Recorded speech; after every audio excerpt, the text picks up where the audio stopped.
Bismillahirrahmanirrahim. Assalamualaikum warahmatullahi wabarakatuh. Innal hamdalillah nahmaduhu wa nasta'inuhu wa nastaghfiruh wa na'udzu billahi min shururi anfusina wa min sayyiati a'malina. May yahdihillahu fala mudilla lahu wa may yudlilhu fala hadiya lahu. Ashhadu an la ilaha illallah wahdahu la syarika lahu wa asyhadu anna Muhammadan abduhu wa rasuluh la nabiyya wa la rasula ba'dah. Amma ba'd.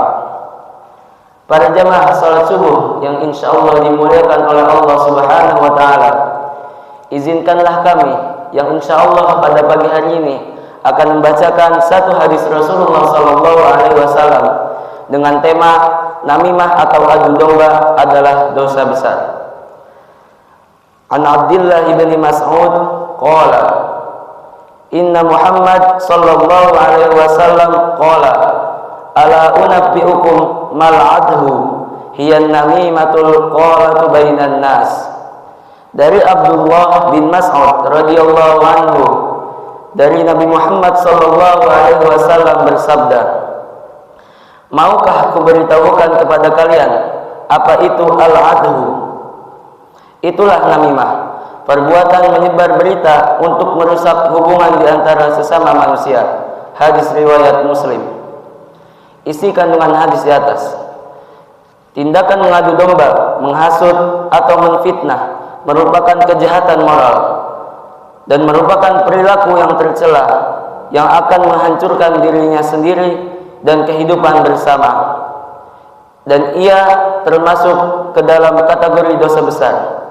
Al-Hafidh Ibnu Munzir mengatakan bahwa ulama sepakat bahwa menghasut atau mengadu domba antar manusia adalah haram hukumnya, dan ia termasuk dosa besar dalam pandangan Allah Subhanahu wa taala. Namimah atau mengadu domba adalah perbuatan yang paling buruk di antara perbuatan-perbuatan yang buruk, namun paling banyak terjadi di antara sesama manusia.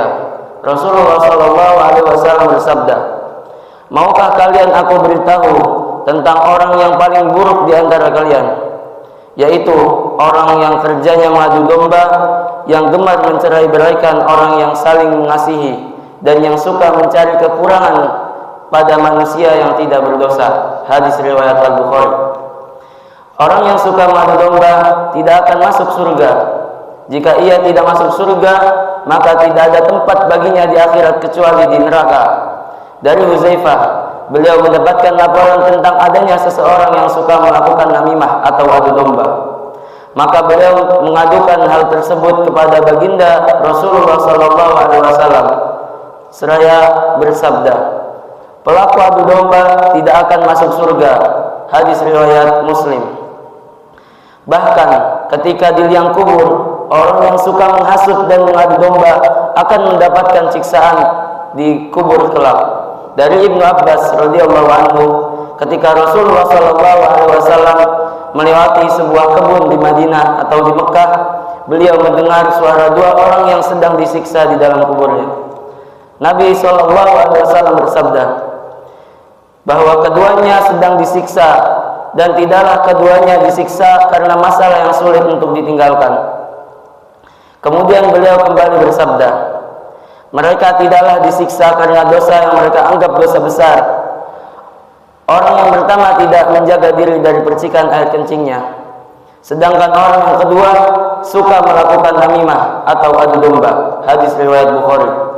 Allah Subhanahu wa taala berfirman, dan barang siapa berbuat kesalahan atau dosa, kemudian dia tuduhkan kepada orang yang tidak bersalah, maka sungguh dia telah memikul suatu kebohongan dan dosa yang nyata. Quran surat An-Nisa ayat 112. Para jemaah salat subuh yang dimuliakan oleh Allah Subhanahu wa taala, demikian hadis yang dapat saya sampaikan. Kurang lebihnya saya mohon maaf. Sebelum kita akhiri, marilah kita bermunajat kepada Allah Subhanahu wa taala. Astaghfirullahaladzim, astaghfirullahaladzim, astaghfirullahaladzim. Alhamdulillahirabbil alamin.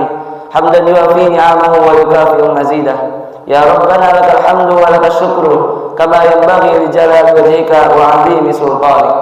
Allahumma salli wa sallim ala Sayyidina Muhammad wa ala ali Sayyidina Muhammad. Ya Allah yang Maha Besar dan Maha Kuasa, kami memohon kepada Engkau ya Allah untuk para musyrif, pemberi wakaf, orang tua asuh, donatur, pembina dan pengurus yayasan, pengurus ponpes, bapak ibu jamaah salat subuh dan umat muslim dan muslimat. Diampuni dosa-dosanya, dosa besar, dosa kecil, disengaja ataupun tidak disengaja. Diberi hidayah agar dapat melaksanakan semua perintah-Mu dan meninggalkan semua larangan-Mu. Diberi kesehatan agar bisa istiqomah dalam melaksanakan ibadah, baik yang wajib maupun yang sunnah. Diberi rezeki yang luas dan berkah agar mau berbagi kepada anak yatim dan duafa dan perjuangan Islam. Diberi kemampuan bisa bersabar jika menerima musibah dan pandai mensyukuri kenikmatan. Diberi keturunan yang qurrata a'yun, keturunan yang soleh dan solehah. Rabbana atina fid dunya hasanah wa fil akhirati hasanah wa qina adzabannar. Wa subhana rabbika rabbil izzati amma yasifun wa salamun alal mursalin walhamdulillahi rabbil alamin. Wassalamualaikum warahmatullahi wabarakatuh.